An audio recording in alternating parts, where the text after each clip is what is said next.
Hey everyone, this is Neil Barnhill and Kyle Clapper of BGI. Welcome to episode 8 of Talking Golf with BGI and top 100 instructor Brian Gathright. A special guest today, Chris DiMarco. BGI would like to recognize all of our amazing business partners: Wilson Golf, Flight Scope, SkyTrak and SkyCaddy, Tour Striker, True Speed Golf, Force Pedals, the Net Return, the WEC Method, and Real Feel Golf Mats. Chris, before we get started, I want to remind the viewers of a few highlights of your remarkable collegiate and professional career. Chris was an All-American for 3 years at the University of Florida. He was the SEC Player of the Year in 1990. DiMarco was inducted into the University of Florida Athletic Hall of Fame. Go Gators. You go Gators. Chris turned professional in 1990. He has 3 PGA Tour wins, 2-time Ryder Cup member, and 2-time President's Cup member. In over a 5-year span, Chris was ranked in the top 10 in the world ranking for 61 weeks. Hey, thank you, Chris, for joining us today. Yeah, good to be here. Thanks for having me. Absolutely. All right, Chris, you had an amazing career, and I know you are competing at a high level again on the Champions Tour with a tie for 6th at the U.S. Senior Open Championship in 2019. And this year you had a tie for 5th at the Chubb Classic and a tie for 13th at the Hogue Classic. What are your goals going forward for playing on the Champions Tour? Yeah, it's a rebirth for a lot of guys to get the Champions Tour, and it took me a little bit to get my competitive juices going again. Obviously you know how to play golf, but to actually score at golf is one of the hardest things. And I started really getting comfortable at the end of last year, and then really started getting comfortable at the beginning of this year. And I really feel like the goal is to win out there. Hopefully maybe get that elusive major that I never was able to get on the regular tour. Came close a few times, but never got it. So winning on the PGA Tour will certainly be something or on the PGA Tour Champions is something that's in the books. And hopefully, getting and putting myself in position to win a lot of tournaments. That's what the key is. In the four tournaments we had this year, I was able to play the last group on Sunday in Naples, and then the second to last group on Sunday in Newport. So putting myself in the right position, playing with the right guys. Obviously this whole COVID-19, we wish everybody safety for sure. It's getting to play every day now, at least in Colorado, the golf courses are open. I'm getting to play, of course, Cherry Hills Country Club, which is in great shape. And I will be ready once the season starts. So I'm looking forward to that. We start a little bit later. We start at the end of July, and we go pretty quick. I think we have 13 tournaments in 15 weeks. So we will be playing a lot of golf here come the end of July. So I'm looking forward to it. Winning is certainly a huge goal. Oh, that's awesome. So Chris, go ahead. Go ahead, Brian. No, go ahead. I was just going to say, Chris, this is Brian, and I wanted to talk a little bit about some of your outside of playing professionally in golf in the Colorado region. You and I had the good fortune of actually having a tie to the same charity and a lot of close friends there in Aspen. And I'd like for you to talk a little bit about your involvement there with the Aspen Junior Golf Foundation, a mutual friend of Charlie Weaver, and a pretty nice dinner we had at one of our local hangout spots, the Woody Creek Tavern. So tell us a little bit about your involvement up in Aspen and what all you've been able to do there for all the kids. Yeah, that Woody Creek Tavern is a fun place to go for sure. Alden Richards came to me probably 22 years ago and said, "Hey, I'm doing this thing for Aspen Junior Golf. I'd love you to be part of it. Can you get some other pros?" And Tom Lehman was a part of it back then. We had a lot of guys that were part of it. We always, when we lived in Orlando, we went to Aspen Snowmass to go skiing every year, and I just got to know everybody out there. We actually bought a place at the Snowmass Club, so we would ski a couple times a year, and then we go to the summer. And obviously, Aspen Junior Golf is a great foundation. It's awesome for the kids out there. They get to play golf. The little Muni course, Aspen Country Club, is a great golf course. It's something that, it's just fun to go up to. We make it a whole week when we go up there and do it around the golf tournament. Charlie's done a great job with it lately. It's really become, bigger and better. Billy Horse was a big part of it. I know Ryan Heitella, who's played and won on the Corn Ferry Tour, actually went through the program, the Aspen Junior Golf program. So he always comes out also. It's just something that's just a fun event. Since I've been going so long, I've seen these kids, that were in the program 20 years ago at 4 years old. Now they come up to me and they're men with kids. They have kids of their own. So it's pretty special to go back and visit and be part of that and contribute to golf in Aspen. It's a privilege. Well, and we so appreciate what you've done with it. I was involved in that program early on, and about the second through the 7th or 8th year that it was going. And to give you an idea of how feeling old going back is, Ryan Hautala was actually one of our first juniors in the program. So but it's been remarkable seeing all the great kids that have come out of that program. And I just want to personally thank you for your continual devotement to that and the kids of the Aspen Valley there. It's a lot of fun. I wouldn't miss it. I know this year I think we might be postponing it, but I look forward to going back soon. Well, that's awesome, Chris. Chris, you turned professional in 1990 and then had your first PGA Tour win in 2000 at the Pennsylvania Classic. I know I followed your career, as we talked about earlier. I know you had some struggles with the putting in the 90s, and then you resurrected your career with going to the claw grip, which I believe you were one of the first to use. Tell us about that grip and how it developed. Yeah, I was playing in a mini tour event in '95. I just lost my card that year and didn't make it through second stage of tour school, so I really had nowhere to play.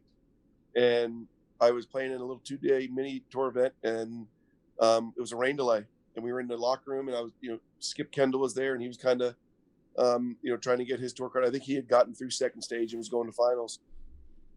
And I said, I don't think I can do this anymore. I can't make it from 2 feet. It's brutal. It's no fun anymore. And he showed me this grip, and I looked at him like he was nuts. I'm like, are you crazy? What is that? And so the next day I was playing with my buddies, and I had one of those putts that I knew there was no way I was going to hit the hole. And, it was a kind of a downhill right to lefter. I knew that it was, obviously, I don't even like to use that word. Everybody knows it starts with a Y, but I don't even like to use it. But so I tried to grip, and lo and behold, the putter went back smooth, and it went through smooth, and the putt went right in the middle. And I went, whoa, this is kind of different. And I literally went from hitting 16, 17 greens and shooting 72, 73 to shooting 64, 65 in 2 days. I mean, it was that quick, and it just completely resurrected my whole game.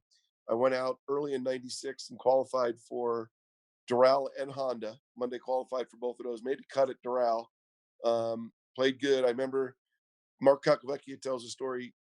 He saw me on the putting green practicing, and he's tried everything. If everybody knows Calc, I mean, he's done everything with putters and grips and everything. And he looked at his caddy. He goes, I know that's one effing way I'm never going to putt. And he's been doing it for 19 years now. He's been doing it. So yeah, it's been 25 years. December for me will be using the claw. It completely resurrected my game. What happened was I used to be, before the claw, I was very streaky putter. When I was good, I was good. But when I was bad, I was not good at all. So it just gave me consistency. I was a good putter every single week. And the weeks that I contended and had chances to win, I was a great putter. So if anything other than that, it just gave me confidence. And, everybody knows putting is a total confidence thing. It's right between the ears. And you try to get whatever hand doesn't work for you out. And for me, my right hand was the one. So just by putting the thumb underneath the grip and letting the claw kind of go on there, it just kind of freed up my left hand and let my stroke come through. I've always had really good feel. So it was just a matter of giving me some confidence on the short putts. Because, if you feel like you can make the 3-4 footers, you're not worried about the 15, 18 footers going by 2 or 3 feet. So you can actually putt those a little bit more aggressive. So everything got better with my putting. And again, even in the early 2000s, I think that, me and Calc at one point were number 1 and 2 in putting out there for a couple of years, both doing the claw. And we've seen a lot of guys since. It's pretty hard to go around the golf without seeing somebody else using some format of the claw. That's incredible. It's interesting because it was 1999. I got the wild word, and we won't say that word. Yips. I had the yips. I had full blown yips, Chris. I hate that word. and I was playing moonlight events, North Florida PGA events. I mean, I never got to your level playing, but I I was hitting 13, 14, 15 greens and shooting 75, 76. Could not make a Yep. two-footer. I'd practice 3 hours on the practice green. I'd make it. I'd get on the first hole, my right hand would go. I mean, I just couldn't control it.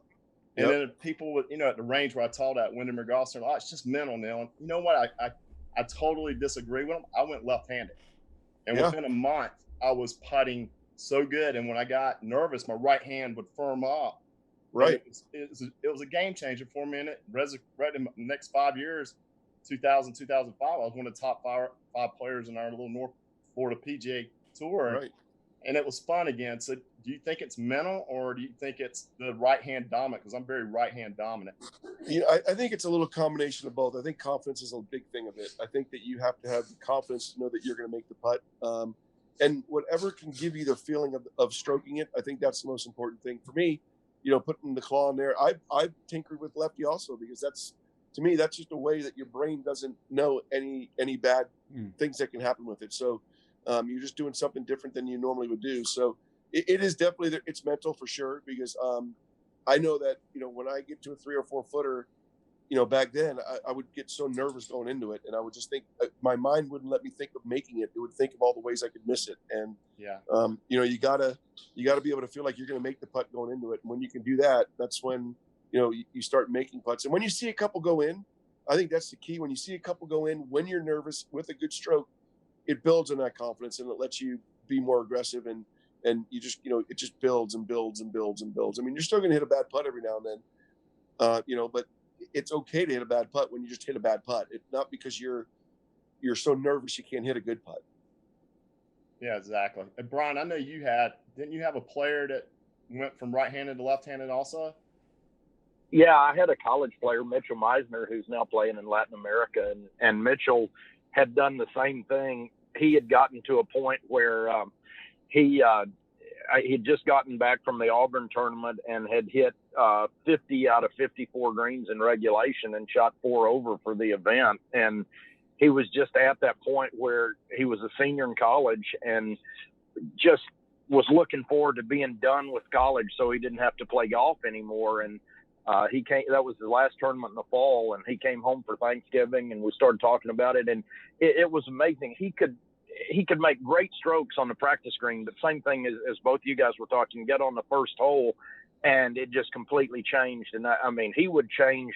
He tried the claw, he tried, left hand low, he did everything. And then a lot of rounds, he might try 3 or 4 different grips. And I just felt like he needed a reset. So we literally just switched him to left-handed. And, it's funny now, here we are a little over 2 years later, and he's at a point now where he really considers putting the strength of his game. And he's had some real good success early on in his professional career. And I look forward for him to continue to improve. And it like Chris and you both were saying, Neil, it's just such a matter of confidence. And sometimes you just need a reset and need to be able to free your brain up and allow you to go ahead and move from there. I think I remember him playing with, did he play? He played for Auburn, right? No, he played at Rice, but you remember his brother, Mac. Mac plays at SMU, and I think he and Christian had played together, definitely played together some. I remember there was a kid that Christian played with at Quarency in Cabo San Lucas who had just switched to lefty. That really actually was Mitchell. Yeah, that is Mitchell, exactly. They did play together. I forgot about that down at the tournament in Cabo. Yeah, and I remember, we were walking with his parents, and his parents talking about it. He hits it so good, and he just wasn't making any putts. And I think that was maybe the first or second week that he was trying lefty. All right, it actually was. Whoops, I'm sorry. I was just going to say it actually was, and it was really funny. Chris, his coach Justin Emmel there at Rice, I actually called Justin and told him over the Christmas holidays, because here a guy that's their best player in his senior year leaves to go home for Christmas, putting right-handed, and he comes back putting left-handed. And I actually told him, I said, Coach, I don't want you to think this is just some, off the wall deal he's trying. I said, he really is having some success with it. As a matter of fact, the first day he did it, he went and played 27 holes and made 11 birdies. And, he had some 3 putts because his speed was off, but It just freed his mind up. And then, as you witnessed, it's an amazing game, and the brain's so powerful and such a part of it. Yep. All right, Chris. So, in kind of a tradition of talking golf with BGI, I got some BGI quick hitters. So don't think, just answer. You got it. First question: guilty pleasure Netflix series. Ozark. Favorite tournament outside of the majors. Pebble Beach. If you weren't in the golf industry, what would be your dream job? I always said that it would be something with the University of Florida, maybe like the mascot, Albert the alligator, or something like that. Sounds good. That's good. Dream foursome. Dream foursome would be Mr. Palmer, Mr. Player, and Mr. Nicholas. Wow. Go-to midnight snack. Don't have too many of those. Maybe just a refresher on the cocktail. How many holes in ones? 11. Wow. Favorite way to relax outside of golf, maybe involving a cocktail or two. Just spending, you know what, now that we moved out to Colorado, just spending the time, like maybe hiking. I mean, my wife and I, like I said yesterday, went on an 8.5 mile hike and brought a sandwich, and we just sat and we're overlooking the city and the mountains and everything, and just kind of, we had a beer and a half a sandwich each, and it was just, you talk about peaceful, it was unbelievable. Last one. Do you get more nervous playing in a big tournament or watching your son play in a big tournament? Watching my son. As a player, you always want the ball, and when you can't control the ball, it's way more nervous. And that leads me into my next thing. I got to share something. Actually, I owe you an apology for years and years. So I used to be the golf coach at Mount Verde Academy until they realized they had a lot better golf coach with Neil Barnhill.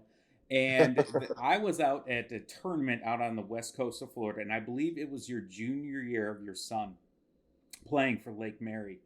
And my player, Taewon Woo, actually finished up, and we're driving around the course to obviously see how he was going to place and stuff like that. So I'm driving the golf course, and I kind of turned around this corner, and I'm not going to say I was driving a little fast.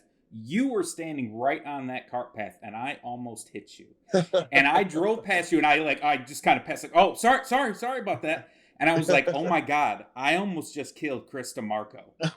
And I was like, this is terrible. But yeah, I could see, I looked behind, and then I kind of watched your son play for a while, and I could just see the fire, the competition in you. And I was just like, this has just got to be driving him mad to watch his son play, because he just wants him to do so well. And it was just so wonderful to see the love and the passion that you had for your son, and the competitiveness, and to see you guys, fight, and not fight, with each other, but fight Right. with each other to overcome do well in the tournament. So I definitely want to apologize for almost hitting you with that cart Please. and derailing your career. I don't even remember. That wasn't a big deal. Hey, Chris, he was probably texting. I- To tell you the truth. They I know text. he was. I wasn't texting. I was trying to calm down my player, because he was a little fired up, because he was a little fired up at the time.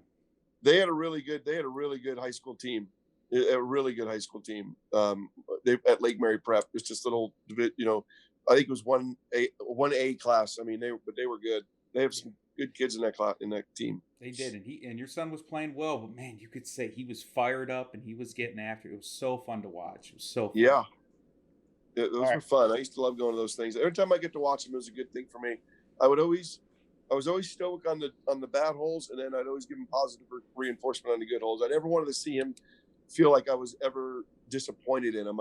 My dad did a great job. My dad was a basketball player, football player. He wasn't necessarily a big golfer, and he wore his emotions. He was a big Italian guy, and if I missed a putt, it wasn't that he was disappointed in me. He just was disappointed for me, but he showed it, and I always felt like I was letting him down. So I just wanted to make sure that my son never saw that from me. And being a non-parent myself, but being in the field of education, that's such an important message for everybody. I know Neil has his sons playing. Obviously, Brian has his kids playing. And just the positive message all three of you put out there. I mean, to build off that story, I was actually able to watch you play in the Children's Miracle Network, Disney, years and years ago. And that's something I just took away from your attitude. It's just was so positive. I wouldn't say casual. It was still a lot of competition, a lot of fire. but it was just so positive and so upbeat. And I think that's something that's everyone needs to really see and to watch, that you don't have to be these, these stress balls and these raging, helicopter parents and stuff like that. That Right. positive energy is so important. Enough of I've that. seen too many kids get burned out by their parents pushing them too hard. I made my son do other things up until he was, 12 or 13. I made him do other sports just to get him away from the golf course, because that's all he wanted to do is spend time at the golf course. Now that's all he does anyway. I mean, he's 24 now. He's playing the PGA Tour Latin last year. He's waiting to see what he's going to do this year. But my goodness, he puts so many hours and dedication into it. It's unreal. But he chose that, Chris. Right. That's so positive for kids. You didn't Oh man, I just hope more fathers see that from, obviously, an outsider looking in from, the teaching aspect and the former coaching part of it. I think that's such an important thing for people to realize. I agree. If kids make the choice, they're going to be more successful in it and become better people coming out of it. I agree. Yeah, you're right, Kyle. I mean, you deal with a lot of juniors, and I have junior camps, Chris. And I mean, the whole message until they're like 12 or 13, they got to have fun. If they're not having fun at golf, there's no chance. Yes. I mean, It's a game. It's a game, man. Yes. Yeah. So, I mean, if they have fun and they're talking about to their parents when they come home from a camp, man, we've done our job as PGA members to promote the game. So, well, that's what's great about the camps too. The camps they drop the kids off and they get the parents away and they let you guys handle it. Exactly. Because that's what it needs to be. And I feel sorry for a lot of these Asian kids. I hate to get stereotypical, but you go to the Bender Academy and these kids are there working on their game, and they're one of their parents is holding an umbrella over their head. I mean, it's like they're always with them. It's like, just let the kid get away and do his thing. You can't be this helicopter parent all the time. We mentioned before we started the show about Orange Tree, and I played there this Saturday morning with some friends of mine, and that's all you saw on the range was these very helicopter parents. You even saw a little bit of a confrontation on the tee. They're getting frustrated, and it's just, where's the love of the game, the greatest game ever played, and where's the love and the joy and the excitement? And that's I have a little girl on the way, and I definitely would love to see her be a part of golf, but I want her to have fun and enjoy it and laugh and joke and build that relationship. That's what it's about. That's what it's about. Exactly. Chris, moving right along here. All right, we're going back a little bit here. You made a 20-footer for an American team in 2005 to win the President's Cup. By the way, that ranks third in all-time best shots from a President's Cup history. Tell us the mindset on the back nine that day when you were playing against Stuart Appleby and how it culminated into that final putt. That was a special day, and I'll never forget. We were all having a good time on Saturday night. Everybody was kind of yucking it up. Obviously, during tournament weeks, maybe a beer or two before the night of the round, just to help me sleep a little bit, but nothing more than that. I think I was maybe enjoying my second beer, and Jack came out with the lineup and said that I was going 12th. And literally I looked at my wife and said, okay, we need to go to bed. And, one of my idols ever to play the game and have Jack Nicklaus have enough confidence in me to put me off last. It was kind of a blessing in two ways. One, wow, what a belief that Jack Nicklaus has in you. But two, is it really going to come down to the last match? I mean, so it was almost like a relief kind of that, it really wasn't even going to, was our match even going to matter? I mean, I could have seen us coming to getting this on 13 or 14 saying, guys, it's the cup's over, whatever. And as Stuart and I were playing, we were kind of talking to each other. One of us would be one up, one of us would be one down, back and forth. We were going back and forth, back and forth, back and forth. And kind of when we made the turn, we were doing the math in our heads and we're like, you know what, this is going to be a pretty important point as it looks. So we both turned it on. I want to say we both made like 5 birdies on the backside. We did some really good golf coming down the stretch. I think we both birdied like 13, 14, and 15. And then he birdied 16. And then he bogeyed 17. And then going at 18, I didn't hit the best drive. Kind of in the bunker there. But the only good news about it was the ball was above me and I was in the bunker and the pin was back left. So the natural terrain of the grass was going to make it turn over anyway. And I had a 9-iron in there and he piped one. He had one 40 yards past me, probably 85 yards in the hole. And I hit a really good 9-iron in there about 16 feet right of the hole. And he hit it maybe a foot to 2 feet outside of me, almost on the exact same line. And at the time, Phil had birdied 18. to send that match into overtime against Cabrera, and they had changed it to where there couldn't be a tie anymore at the President's Cup. So at that time, Phil and Barnhill went to the first hole for their playoff hole, and then Stewart and I are coming up 18, and he hit his putt, and it was a little low, and I saw it, and what goes through your mind, which is kind of scary, because anybody that says they're not nervous in that situation is completely lying to you, because you are. Are you kidding me? You're in America. It's televised by so many people watching. And I'm in my mind, I'm thinking, all right, let's make this, and it's over. But let's not knock it 4 feet by and miss it. And now all of a sudden you're the freaking GOAT. So, it's like, and my caddy came over to me and he just kind of took the pin and he tapped me on the butt with the pin and said, "It's your time. Go knock this in." And literally a wave of ease and calmness came over me. And I just read it, and I putted so good that week. It was ridiculous. So, Phil would laugh because we played 4 matches together. I mean, I was making putts from everywhere that week. In one of our matches earlier in the week, we were 11 under through 15 alternate shot, Phil and I. Wow. So it was good. It was pretty good golf that week. And, lo and behold, the ball, with 5 feet to go, it was dead center.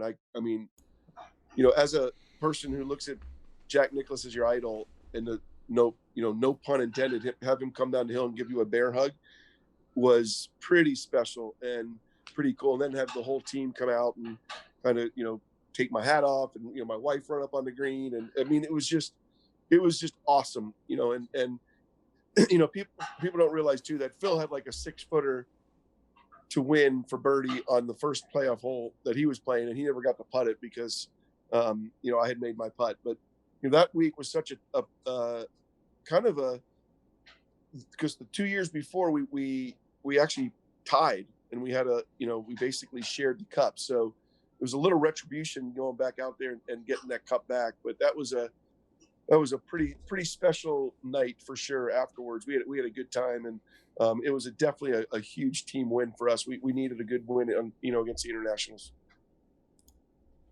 Chris, talk a little bit about team play, because I think people that haven't experienced it at that level don't understand the camaraderie among the guys, and it's a really special kind of feeling to go in, and it's something I'd love to hear your thoughts on, because it's very different than the day-to-day life on the PGA Tour, in my opinion and mind. Yeah, you're exactly right. If there is a more individual sport, I don't know what it is. Golf is probably the most individual sport there is. It's you and a golf ball and a golf club, and you're the only one that can make it happen. Yes, you have a caddy out there, but at the end of the day, you're still the one pulling the trigger.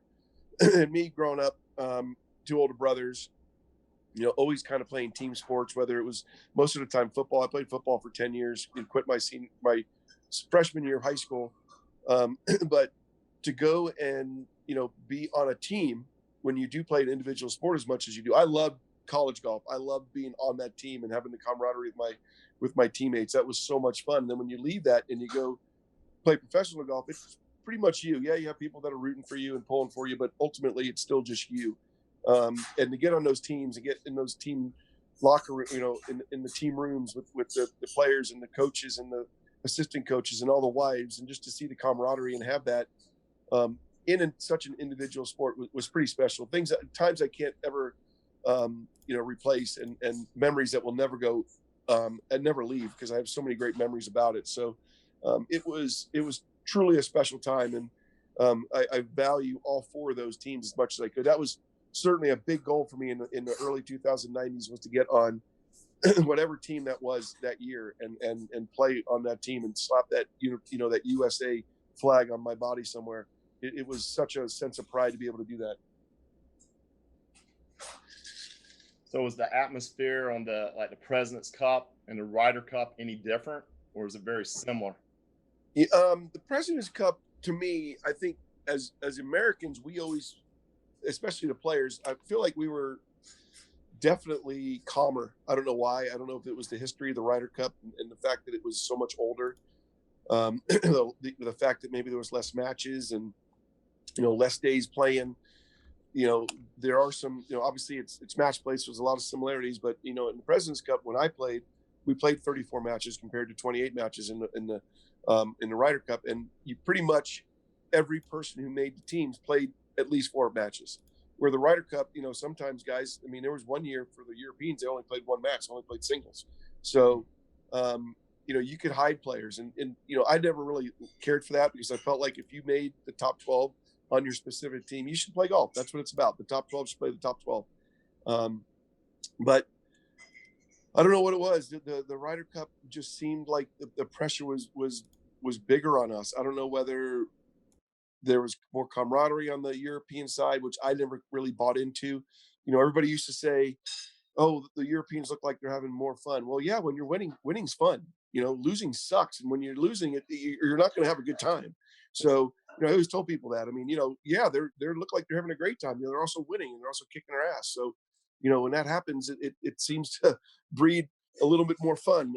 Where the President's Cup, I don't know. On paper, you would think that the internationals would be better than the Europeans, and their world ranking was always better, top to bottom. But for some reason, the Europeans, whether it was most of those guys traveled week to week, albeit like a Corn Ferry tour, if you had that, the guys, they're all on the same level. They're traveling from country to country. They're probably going to dinner more. There's probably a little bit more camaraderie out there. And for the most part, a lot of the Europeans that play on the PGA Tour, the guys that are making Ryder Cups and captains Ryder Cups, they're hanging out together also. So they might be a little bit more tight-knit group. I think now the Americans have their little tight-knit group. I think that the young nucleus we have right now is amazing. And I think that it's here to stay. And you can see all these guys like each other. They all like to play each other. They like to play with each other. They like to be partners. So I think that the Americans are in such a good spot for the years to come in both cups, both Ryder and President's Cups. Well, Chris, I followed your career, and I remember watching this tournament. I watched you play during your second PGA tournament victory at the Buick Challenge in 2001. I remember you made a 15-footer on the 72nd hole to force a playoff with David Duval. You then beat David on the first hole of sudden death. Do you think that victory was the catalyst that vaulted you into the top 10 in the world over the next 6 years? What it did is it just got me to, again, you win one time in the PGA Tour, you feel like you belong. If you win twice, now you really feel like you belong, because you kind of, solidified that first win. I had come close so many times that year. And even at the end of 99 and 2000, I finally broke through, and I was putting myself in position to win a lot of golf tournaments. But, anytime you feel like you're playing good, it always seems to be somebody playing as good or if not better than you. So you need luck on your side also. I had my brother on the bag that week, and I just remember, afterwards, I remember people saying David Duval was actually up in the booth. They were talking to him like it was already over. And my brother, and 18 was a pretty tough hole there, one of the tougher par fours of the course. And I had hit in the left rough, and I hit a really good 7-iron in there. And like you said, I made a 15-footer. And yeah, I mean, obviously winning, that gave me huge belief. And then I went out the next year and won, like in Phoenix, which was like the 5th tournament of the year. So I had won 2 times in 6 weeks, which was the last time I had won on the PGA Tour. I won in Abu Dhabi on the European Tour in 06. But yeah, I mean, that was that really vaulted me into basically being, a very consistently top 20 player for, I think, 7 years. So, and once you get in that top 20 and you feel comfortable there, it's kind of hard to get out of there. It really is. You're playing a lot of World Golf Championships. You're playing all the majors. As long as you play solid golf, you pretty much, can solidify yourself in those fields. And, yeah, I mean, confidence goes a long way, and being comfortable on the golf course goes a long way. And those are the 2 things I always said were the most important. One is being comfortable in the golf course in any situation, and 2, being confident. If you can have those 2 things on a 72-hole basis, you can perform pretty well out there. Yeah, and I tell you what I admired about you, watching you during that period of time. You never gave in. I mean, even Bart Bryant. I mean, Bart's from down here in Central Florida. And Bart had some injuries, and lo and behold, if he wouldn't have had those injuries, there's no telling what Bart would have done on the PGA Tour. He was incredible. He's a great ball striker, and I see Bart a lot now. Obviously, we're both on the PGA Tour champions together, and still a great champion. I mean, he won at the Dick's Sporting Good 2 years ago, so he's still got a lot of game in him, and he can get that putter roll. When he gets that putter roll, look out, because there's a lot of birdies coming. Yes, I mean, both of you guys. I mean, y'all never gave in. There was guys played against Tiger back in the early 2000s, and it was just could see them just, that the whole crowd, the whole setting. So, I mean, like, I admired your grit and your fight on the course, and you never gave in or cracked under pressure. Tell us what it was like playing in that final round in 2005 at the Masters with Tiger. Yeah, that was a weird week because we had a lot of rain delays that week. So that was probably one of the few times, if I could count on my hand, maybe 5 times, where I was at complete peace with my game, with every aspect of my game going in. I was really confident going in that year. I had lost in a playoff in 04 to VJ, and Justin Leonard was also in that playoff at the PGA Championship. So my last major, I'd finished second. I was really feeling good about Augusta. I had played good there the year before. I was in the last group with Phil, watched him win his first major. So my confidence level was really up that week, and played great the first day. I shot 67, played great the second day, shot 67. Went out the third day, me and Thomas Bjorn, late in the day because we had rain delays. We had to finish up the second round earlier that day, and went out and shot a really easy 33 on the front. Was, going to the 10th hole, and then they blew the siren for the light. We were out of light, so we had to come back the next morning. And I went out that next morning. I think it was 7 o'clock, and obviously no excuses, but they hadn't cut the fairways and they hadn't done anything. And I hit my normal 3-wood around the corner, and it got stuck. And I shoot 41 that side, didn't hit a bad shot. Was done by 9, and was sitting there reflecting on, I don't know what just happened. I really don't even think that I hit a bad shot. And I had time, because now our tee times got back to normal. So now my tee time wasn't until 3 o'clock that afternoon. So I had another 6 hours to sit around and think about it. And I literally went over every shot, and there wasn't one that I would change. It just added up to 41. It just was a bad deal. And so I went out that afternoon. I made sure I re-showered. I got that 41 off of me, changed my clothes, and went back out, and was ready to go. And I always felt like when I played Tiger, that if you could admit that he was better than you, which I did. I mean, I knew that he was better than me. He had better shots than me. His focus was better. His discipline was better. Everything about Tiger Woods' game was better than mine. But on any given day, I felt like I could beat him. I wasn't ever intimidated by him at all. I always felt like, if you're playing with Tiger Woods at Augusta, you must be doing something right. So let's go out and see what we can do. And, I hit the ball great that day. I really did. My 68 to his 71, and we went into a playoff, and he birdied the first playoff hole like Tiger does. He had that, obviously that chip in that he had on 16. I had the best seat in the house. I mean, I was watching it kind of come right at me from the where the slope is, and you think about that, and you just think about Tiger Woods and the moments and what he's done, and there's maybe been only 1 or 2 other players that have ever done that, Mr. Nicklaus, and when the moment arises and it matters the most, he comes through. And Tiger is that way. I mean, he's the greatest of my generation that I've ever seen, and arguably the greatest of all time. I mean, there's an argument for him or Mr. Nicklaus, either one. You can go either way, but there's no right or wrong answer there. I think they could both be 1 or 2 or 2 or 1, whichever way you look at it. And anytime you get a chance to play with any of them in that situation, you feel like you're doing something right. And Tiger was the best of my generation, and I love watching him. Even this past Sunday, just watch the easiness that he had in his swing. That's still going on right now. Boy, he hit the ball great in that fun little thing with Peyton and Tom Brady and Phil. I mean, Tiger split the middle of the fairway at every tee ball. It was unreal. He was hitting it straight. And when he can do that, you watch out. And I like seeing Tiger playing good golf, because the game of golf is better with Tiger in it, and Tiger at a high level in it. And him winning the Augusta last year was great for the sport. Hopefully his back holds up. Again, it's always a health issue with him, and we need him to win more and to be out there. I'd love to see these younger kids who grew up watching him and emulating him, and trying to do everything he did, actually get a taste of what we played with in the early 2000s, how good he was then.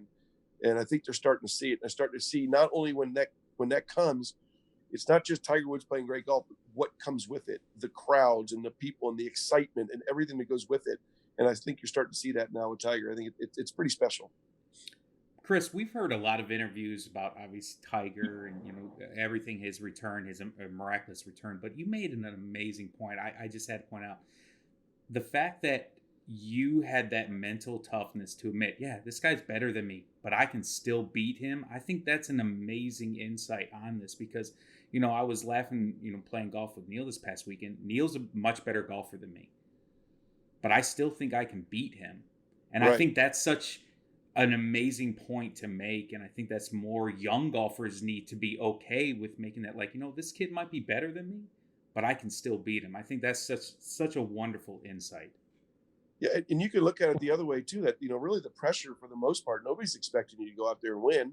So really, the pressure's off you, and the pressure's on, Tiger or the better player because everybody is expecting them to come through. That's what always made the President's Cup, and I think that's why Tiger Woods' record in President's Cups and Ryder Cups isn't as good as it should be.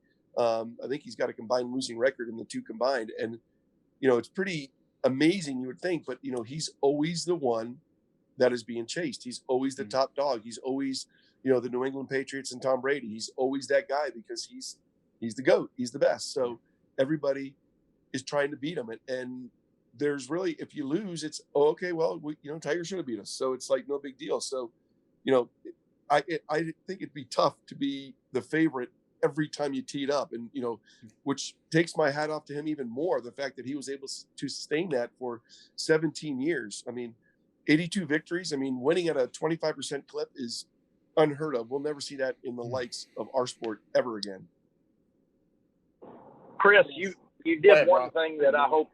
I was just going to say, I hope a lot of our younger listeners and viewers are catching, because I've listened to this interview, and the one thing that stands out above and beyond everything is your incredible respect for Jack Nicklaus, because you've referred to him as Mr. Nicklaus every time.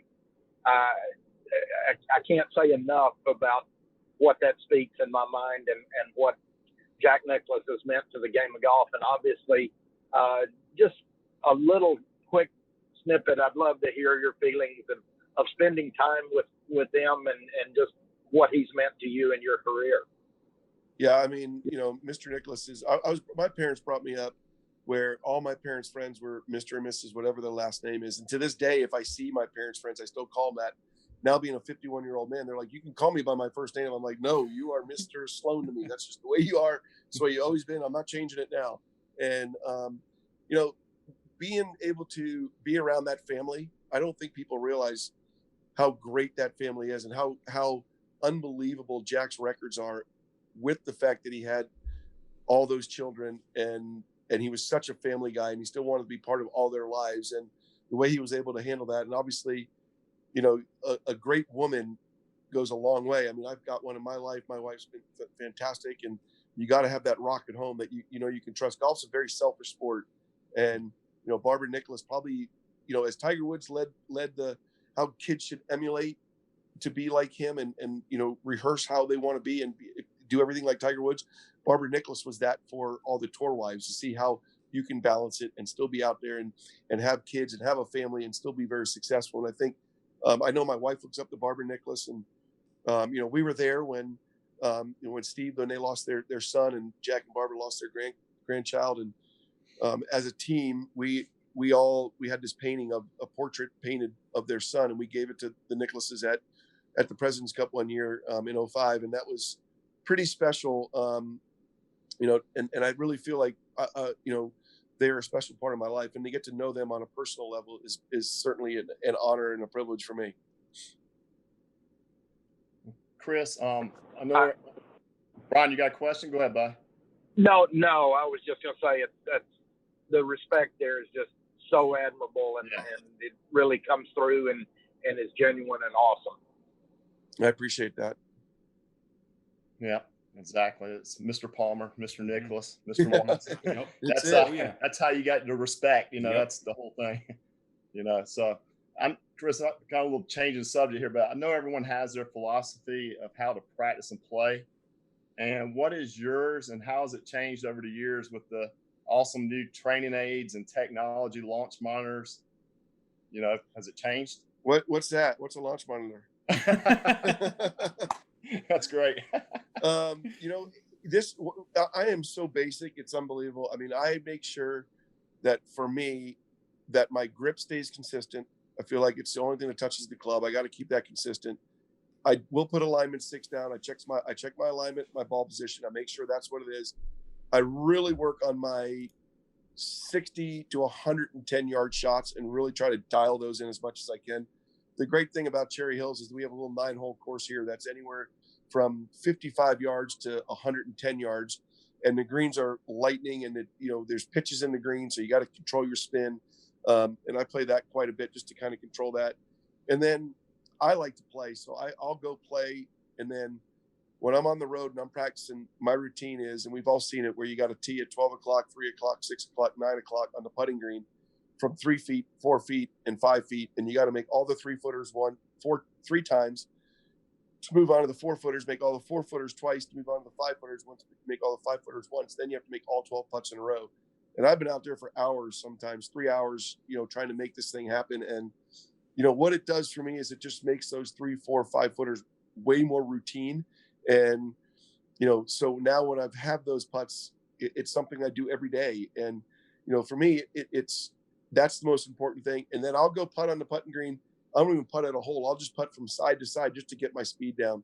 I really feel like speed's one of the most important things in putting. It doesn't matter how good you read a putt. If your speed's off, you're not going to make it. So I really try to work on my speed. I'm a die putter. I like to see the ball, if anything, lip in rather than lip out. So I try to hit it with the right speed to be able to lip in if I catch any part of the hole.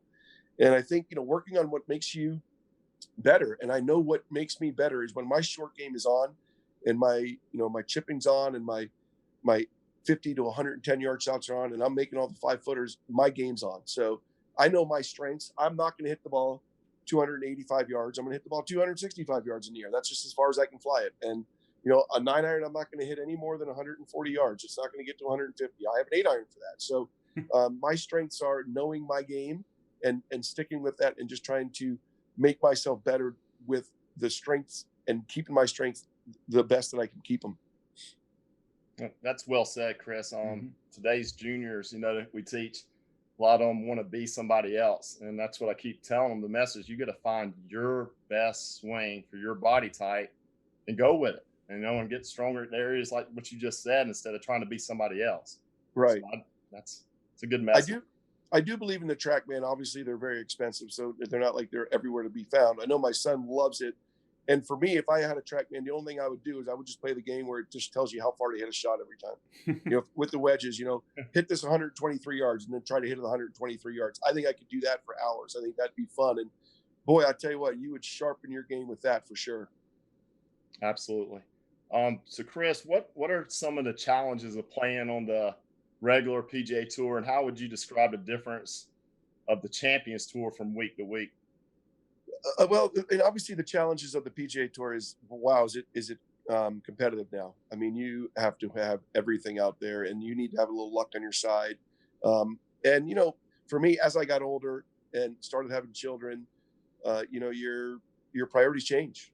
And now all of a sudden I'm missing my son's golf tournaments. I'm missing my daughter's volleyball tournaments and my other daughter's dance recitals. And I'm missing things, that I'd like to be there. And, you find out, is it worth it?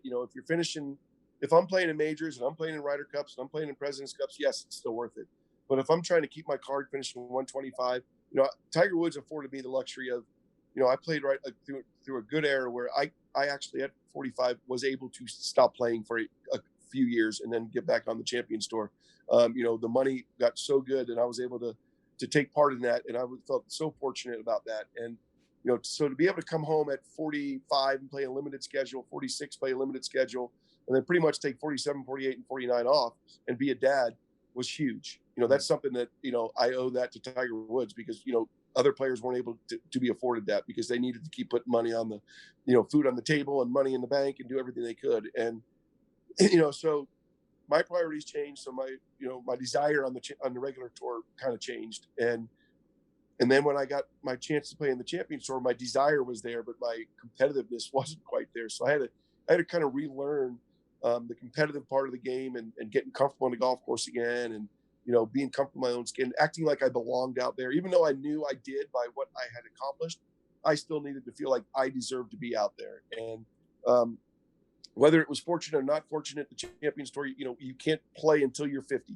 And So I couldn't play until the end of August, my birthday being August 23rd. So I took those 6 tournaments that I got to play as no expectations. Let's just go out and try to feel what tournament golf is again. Let's go out and feel what it's like to have your name called on the first tee again. You know, it had been 3.5 years. So I went there and said, you know what, I'm going to take these 6 tournaments as kind of a prelude to the following year, which I'm going to play a full schedule.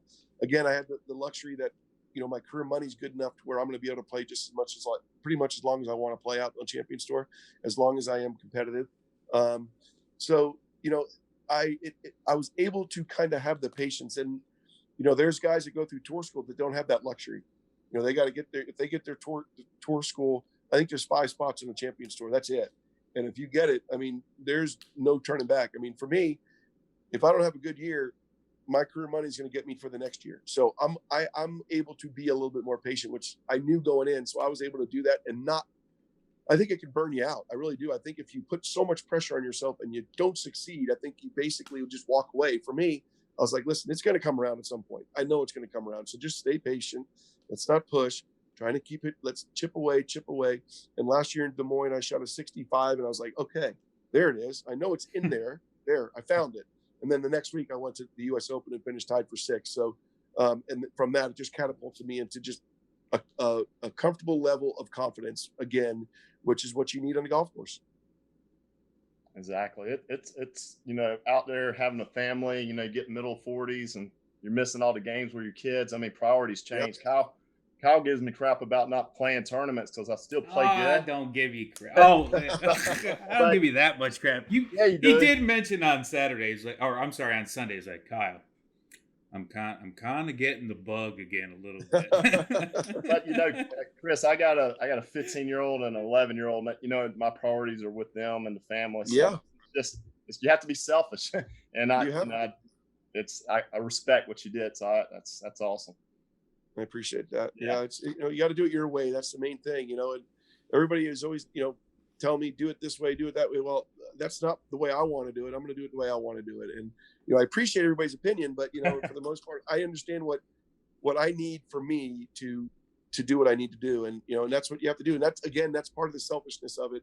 You know, it is a very selfish game. It is a very, you know, you can get very entitled playing the game at a high level because, you know, everything's done for you. And you have to sometimes sit back, you know, basically slap yourself in the face and say, wake up and, you know, realize, you know what, this is a gift that you've been given. Go take advantage of it and go make people better for it. And that's what we try to do. I do that with my charity event. You know, we've raised over $8.5 million for cancer in Orlando for the American Cancer Society. And that's something that we've done. This year would have been our 20th year, but we're obviously with COVID-19, we're suspending it. But, you know, those are the things, what you can give back, what the PGA Tour as a whole has been able to give back, just what they did on Sunday with $20 million raised with just, you know, Phil and Tiger and Tom and Peyton is amazing. So the game of golf is a huge thing. I think right now, really the only thing that can be played other than the UFC fighting is the only thing I can see out there. I mean, that was entertaining on Sunday. I was glued to my seat the whole round.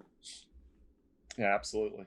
Well, Chris, we thank you. BGI thanks you. Brian, thanks you for being here today, joining us. Thank you for everything you do, man. We really appreciate it. Also, we'd like to thank everyone that has subscribed to our Barnhill Golf YouTube channel. Make sure to subscribe to our channel and share with your friends. Next week, we'll have another exciting podcast. And until then, make sure to check out all of our business partners' links down below. Wilson Golf, Flight Scope, SkyTrak and SkyCaddy, Tour Striker, True Speed Golf, the Force Pedals, the Net Return, the Weck Method, and Real Feel Golf Mats. Also, check out our new Patreon link down below and see you next week. Until then, hope you have an incredible week. Thanks for having me, guys.